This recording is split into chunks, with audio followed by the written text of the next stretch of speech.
Welcome to class 2 of Java classes. Here we are going to understand history of Java, features or advantages of Java.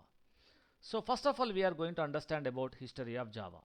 Java was developed by James Gosling at Sun Microsystems in 1991.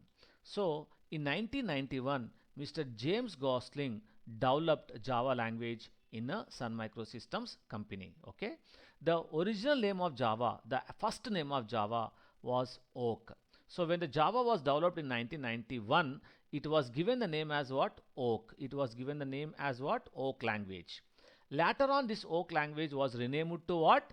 Java. It was renamed to Java. When this took place means in 1995. So in 1995, Sun Microsystems, this company changed the name of the name of the Oak language to Java and released into the market. So somebody asked when was Java developed, when was Java released, means you have to give the year 1995. So in 1995, Sun Microsystems developed Java language. Okay, so how this Java language was developed by Mr. James Gosling? That is, Java was created using what? C and C++ syntaxes. In Java follows most of the syntaxes present in C and what? C++.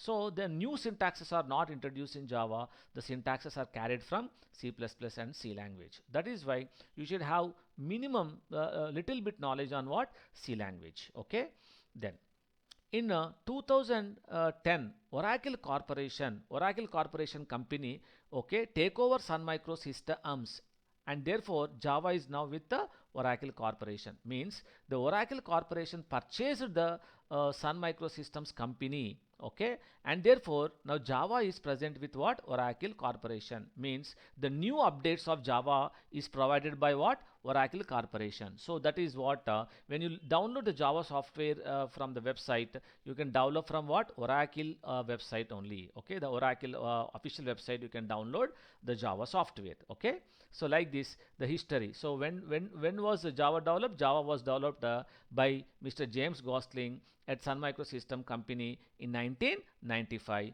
but now the Java is present with what? Oracle Corporation. Okay, this is a small history of Java. Next one is features of Java. What are the features or advantages of Java? Okay, so these are the features or advantages of Java, like simple and easy to learn, object oriented language, statically typed language, compile and interpreted language, platform independent language, portable, architecture neutral, garbage collected, multi-threaded, robust, secure and extensible. Like this, all these are the features or advantages of Java. Now we are going to understand one after the other. First of all, simple and easy to learn. Java is very simple language and easy to learn. So most of the complex syntaxes are eliminated from the Java. Therefore Java became what? Simple, and it becomes what? Easy to learn. For example, the complicated concepts present in what?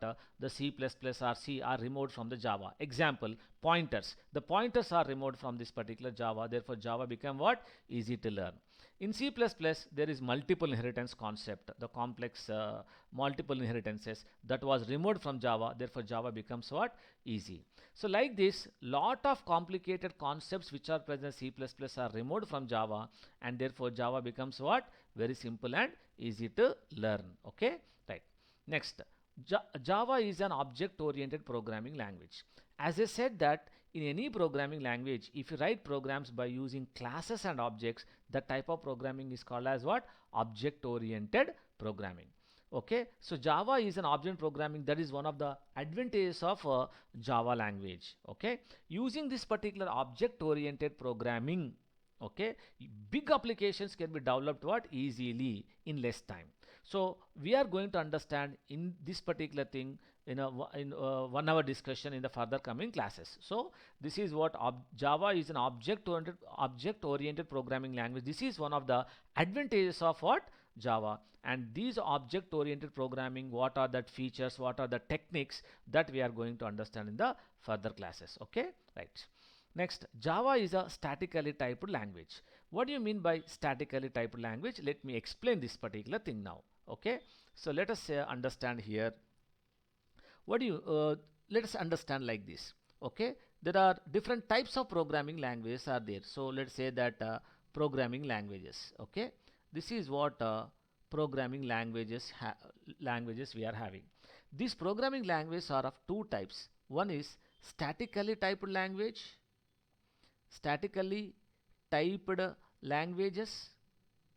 and dynamically typed languages.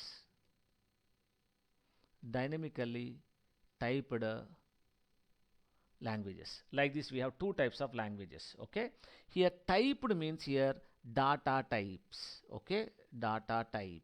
Okay, so like the statically typed language and dynamically typed language. Now what happens with the statically typed language, let us understand now. Okay, in this particular statically typed language, what happens? Examples, let me give you. The examples is C, okay, Java, or your C++ comes under statically typed language. Means in Java, let me say that in Java, if I create a variable like this, integer x, okay, this x I can store what integer value, right? If I try to store a double value like this points, it gives error. So if I store a string value, it gives what? Error. Okay, this is error. If I try to store suppose like this the list of values like this, it also gives what? Error. Okay, so what does it mean here? What does it mean? Means in Java a variable is declared towards a data type. Okay, so x is declared towards what? Integer data type. Therefore it allows in this x only integer values. It does not allow other data type values.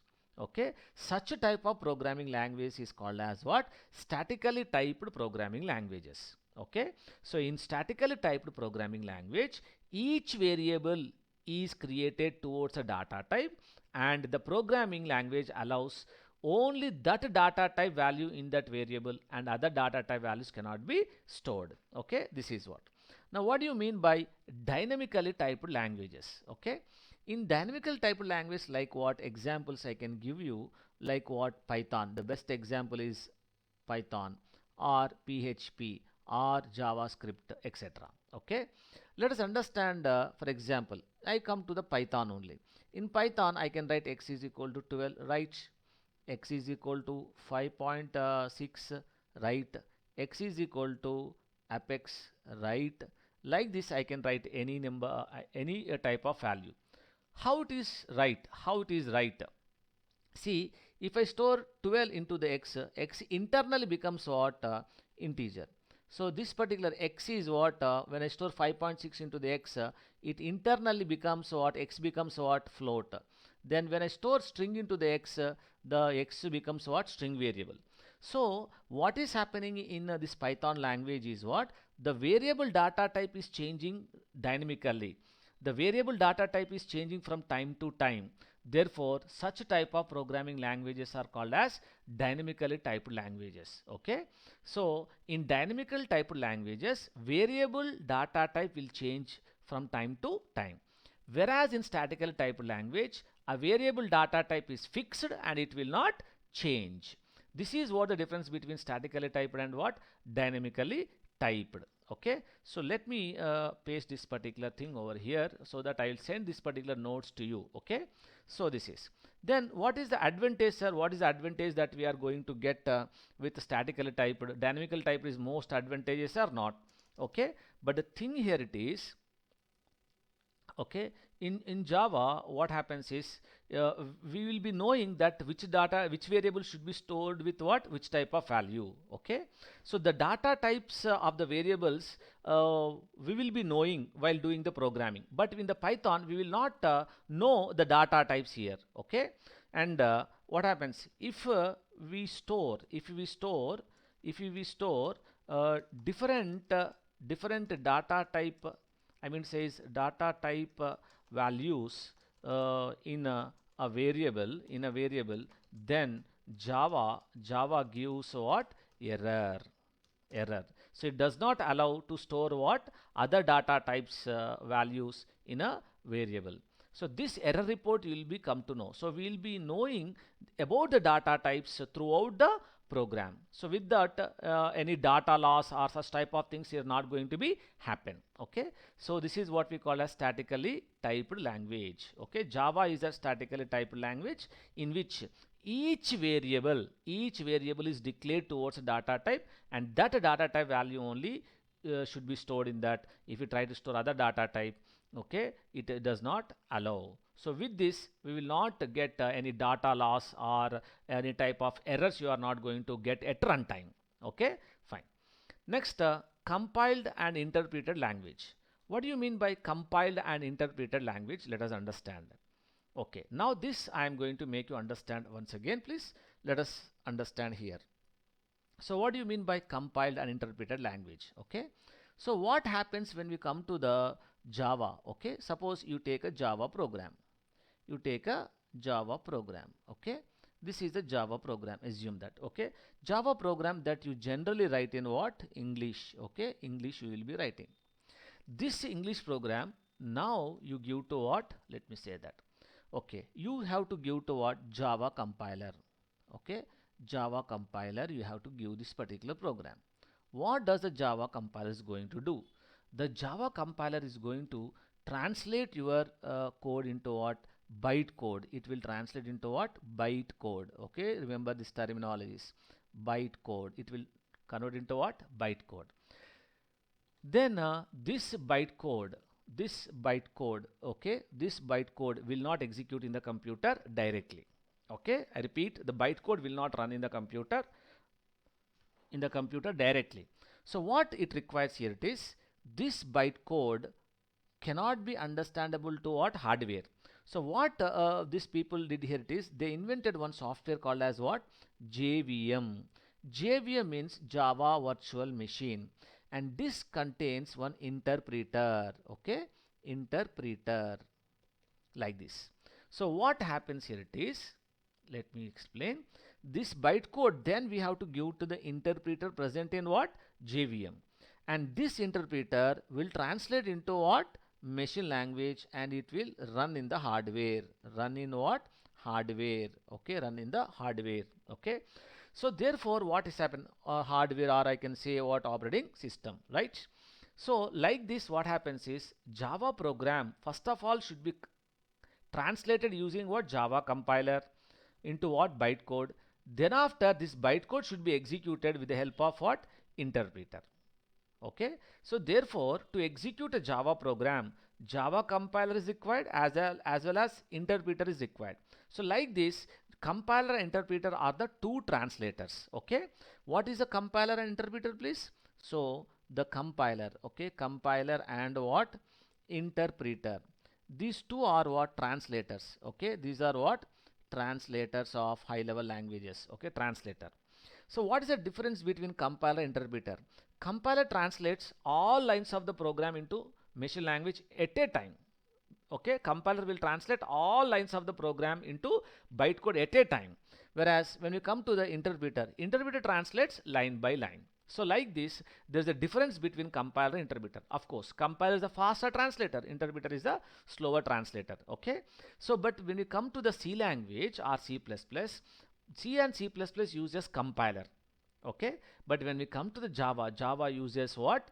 Both compiler and interpreter. Okay, so this is what I mean to say here. Okay, Java is a compiled and what? Interpreted language. So Java uses two translators, compiler as well as what? Interpreter. Okay, so let me paste this particular thing. Okay, so like this, let me paste here. Okay, this is what compiler and what? Interpreter, right? So this is what. Now okay, fine, right, this is what compiled and what? Interpreted language. So Java uses two translators, compiler and what? Interpreter. Okay, fine. Then what is the advantage of this bytecode, or what is the bytecode? Okay, that is what I have to explain. What is the bytecode? Okay, so bytecode is not English or what? Machine language. Okay, machine language. Okay, it is an intermediate, okay, intermediate code invented by okay, Sun Microsystems. Sun Micro Systems. Okay, this company. So this company actually developed the Java language, isn't it? So this is this type of bytecode, one type of what I mean to say is a secure code, or what I can say that the secret code invented, say secret code called as bytecode. Okay, developed by what? Sun Micro Systems. So it is not English, or it is not a machine language. Okay, then who can understand this bytecode? Bytecode can be understandable too, can be understandable too, understandable too. Okay, only JVM, only what? JVM. What is a JVM? Java Virtual, okay, virtual machine. Okay, Java Virtual Machine. So what is JVM?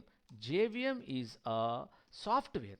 Okay, is a software. Okay, that contain interpreter. Okay, interpreter, translator, translator, which understand.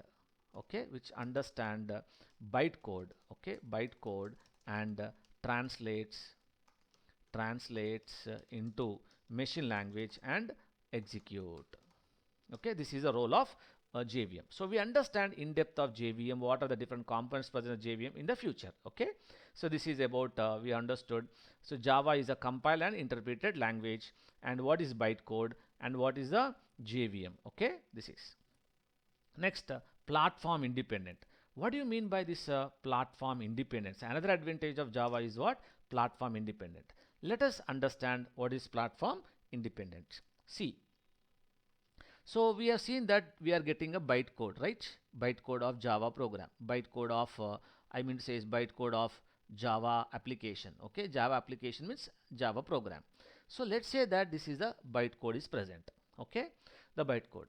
Now we have different operating systems generally. So we have an operating system like what? Windows operating system. Okay, and there is one computer where there is a Linux. Okay, Linux operating system, or there is another computer called as what? Mac OS is there, MacBook. Okay, this is Mac. Like this we have different types of operating systems are present. Okay, so what happens here? It is in this particular operating system, let's say that in this particular operating system there is a JVM software. Load a JVM software into this particular operating system. Load a JVM into this particular operating system. Okay, now this bytecode executes in Windows operating system with the help of this JVM. So with the help of this JVM, the bytecode will execute in Linux operating system. Now with the help of the JVM, now Mac operating system, in Mac operating system, the bytecode will execute. So like this, here the bytecode is executing in what? All operating systems, all operating system. Therefore, the bytecode of Java is platform independent, platform independent, independent, independent. Okay, this is what happens here. Java is platform independent. Okay, so what is platform independent? If the code execute in any operating system, then that code is called as what? Platform independent. So the bytecode of Java executes in any operating system. Therefore, the bytecode of Java is what? Platform independent. Is it okay? Right. Now, does this JVM software for different operating systems is same or different? Yes, that is what we have to note here. Okay, JVM is different to okay, different operating systems. Okay, JVM software is not common to all operating systems. So different operating systems have different JVM. Okay, this is what are the important point that you have to remember. So let me make a note so that I can send to you. This is what another thing that you have to understand. Okay, so this is platform independence. So let me give the notes also. Platform independence means, okay, a program once written, okay, once written, if executes in any operating system, then it is known as okay, platform independent programs. Okay, let me call here platform independent language. Let's say that platform independent language. Control Z. Sorry, it is going something. Platform independent. Okay, platform independent language. Is it okay? Right? This is. Then the next one we are going to understand is portable language. Yes, Java is a portable language. What do you mean by Java portable language? Okay, similar to platform independent, we can also understand. See, what I am going to do here, it is the same diagram. Now we are going to replace with some other thing. Like, let's say that, for example, you take bytecode. Okay, once again you take what? Bytecode. This bytecode, okay, this bytecode runs in any hardware. For example, this is what? Windows machine. Okay, Windows machine means it is a machine, means hardware. So in this hardware only Windows operating system will execute. It will not execute what? Other operating system. Like this we have what? Linux machine. Linux machine, I am talking about hardware. Okay, then simply we can say that MacBook machine, let's say that Apple company. Okay, MacBook machine, like this. So like this hardwares will have different hardwares. Okay, it may be what? Like Samsung mobile. Okay, like what? Samsung mobile. Okay, let's say that. So like this, if the bytecode, if a program executes in any hardware, okay, if a program or the bytecode of Java executes in any hardware, it is known as what? Portability. It is called as what? Portability. Okay, so this is what. So therefore bytecode of Java executes in any type of hardware, therefore it is called as what? Portability. Okay, so let us say that. So what is portability, please? Let me give the notes here. So what is portable language? Right, a program once written if executes in any hardware, okay, any hardware, then it is known as portable. Okay, portability, I mean to say portability. Therefore Java is a portable language, means Java programs can be executed in what? Any hardware. Okay, that's what. This is another advantage of Java. That is why Java programs executes in what? Washing machines. It executes in what? TVs. It executes in what? Drones. Okay, any smartwatch, any hardware it will run. That is why Java programs are portable programs. Okay. Next, Java programs are architecture neutral programs. What do you mean by architectural neutral? That is, see, Java programs executes in any hardware irrespective of its architecture. That is why it is called as what? Architecture neutral programs. I repeat once again, Java programs executes in any hardware irrespective of its architecture of what? The hardware. Therefore that is what we call as architecture neutral. For example, see, your what I mean to say is the mobile have different architecture, smartwatch have different architecture, your computer have a different architecture, your laptop contains what? Different architecture. So even though the architecture of the machine is different, the bytecode executes or Java program executes, and that feature is known as architecture neutral language. Okay, right. Next, garbage collected. Yes, this is what we have to understand. Garbage collected. Okay, so what do you mean by garbage collected? What do you mean by garbage collected? Let me make you understand this particular thing once again. So what is garbage collection? So I mean to say is garbage collection. Okay, what is mean by garbage collection? Okay, so what happens, it is there will be a memories, different types of memories present in the Java memory. Like there will be one memory called as heap memory. Okay, there will be a heap memory present in the Java. Okay, the heap memory is also present in what? JVM. Okay, let's understand this is what? JVM. So what happens is, like this, some objects will be creating, like the memory arrays will be creating 0 1 2 3 arrays. Okay, here the some objects will be creating. Okay, so like this what happens is, now let us say that whenever this objects memory, whenever this particular array memory becomes waste memory, that waste memory is automatically deleted by what? Garbage collector. So what happens is, there is one small program present in the JVM itself. So JVM contains heap memory. JVM contains what? The garbage collector. Okay. So garbage collector is a small program. So you understand, like, this is a small piece of program. Okay. This is a small program. So what is the role of the garbage collector is, whenever the object becomes waste, okay, waste object, okay, when this particular array memory becomes what? Waste memory, okay, waste memory. Such waste objects memory, such waste arrays memory is automatically deleted by the garbage collector. So this is the advantage. Therefore, in Java, there is no wastage of memory. So whenever the memory becomes waste, that memory will be automatically deleted by the garbage collector. This is the advantage of what? Garbage collection in what? Java.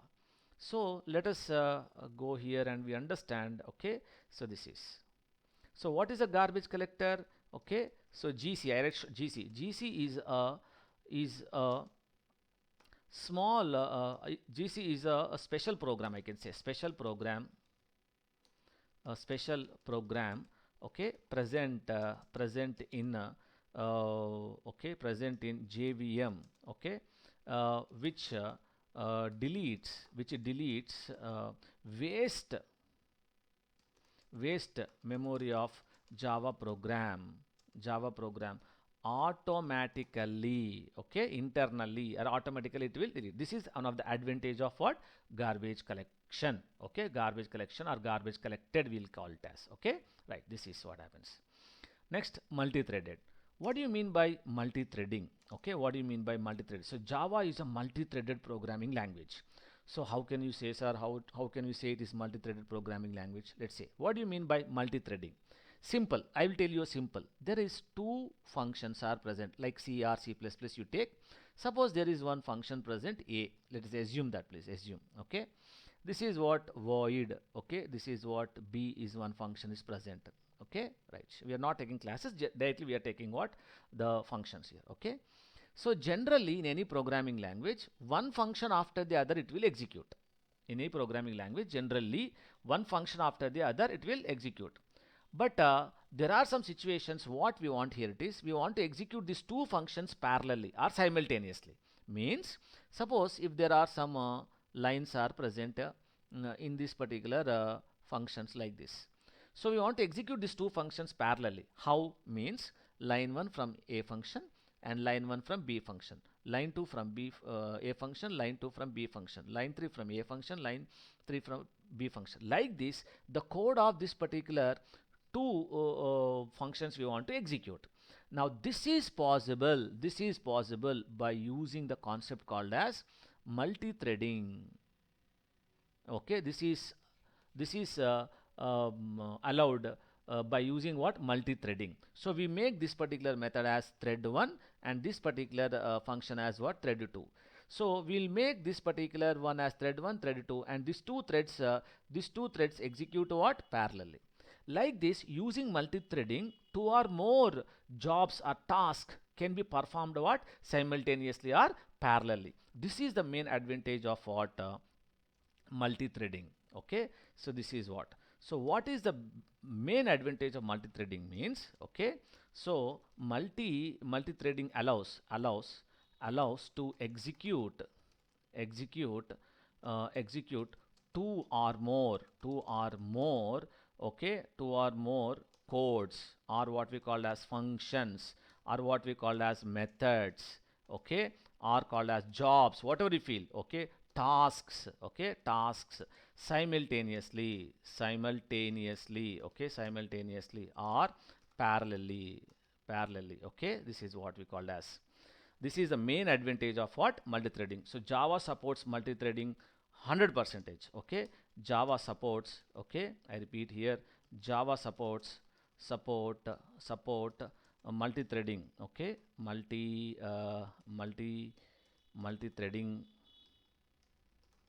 multi-threading, okay. Java supports multi-threading, okay. This is another advantage. Now what do you mean by robust?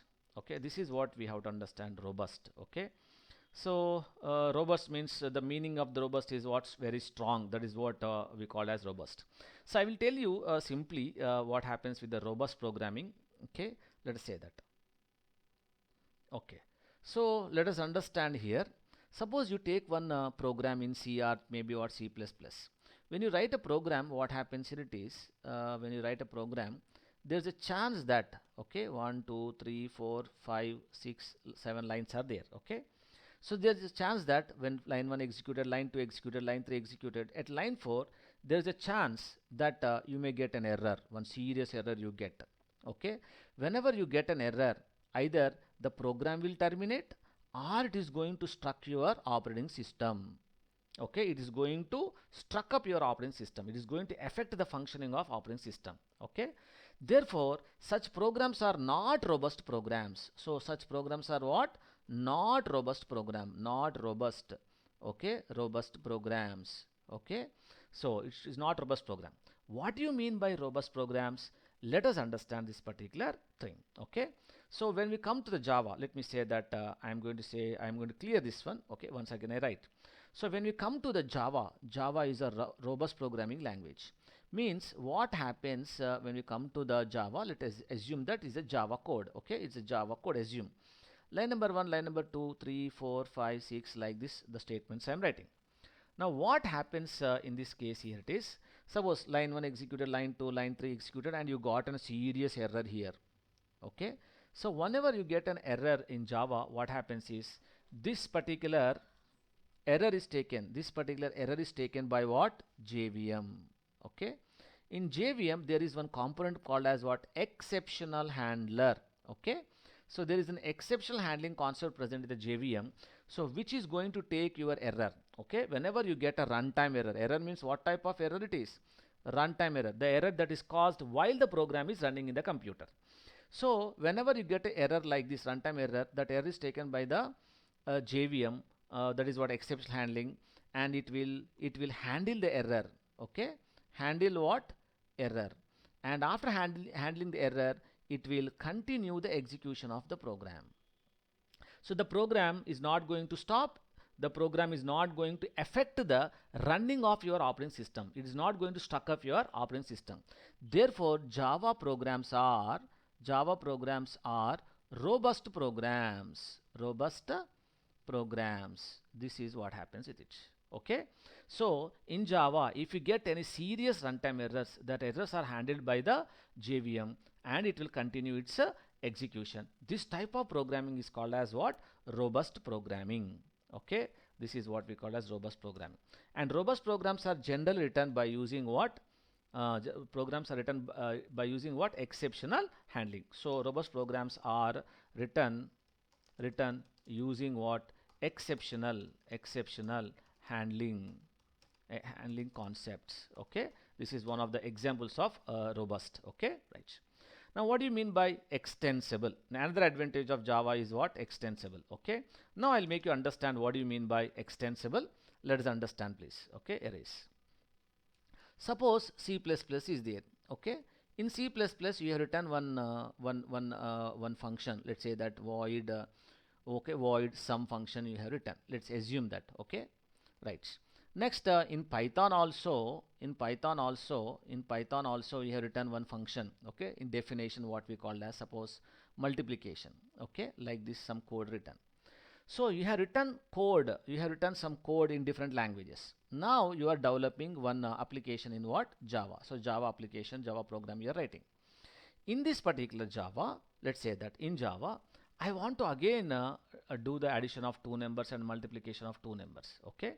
Like this the code written in other languages you can use in Java without rewriting it again, okay.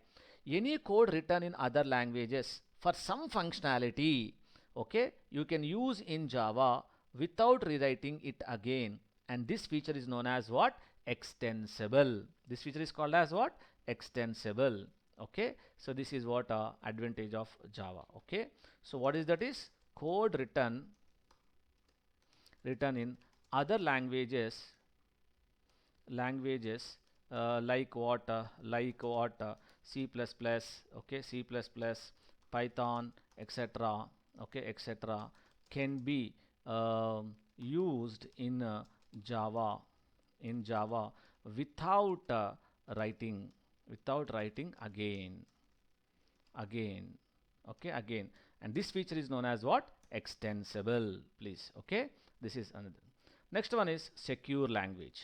Okay, so secure means generally what happens is Java can be used to develop what we call as virus free applications, because Java does not support, okay, Java does not support pointers. So pointers like C and C language does not support like this error free applications we can develop. Therefore your Java is what? Secure language, okay, which does not affect your computer with what? Virus.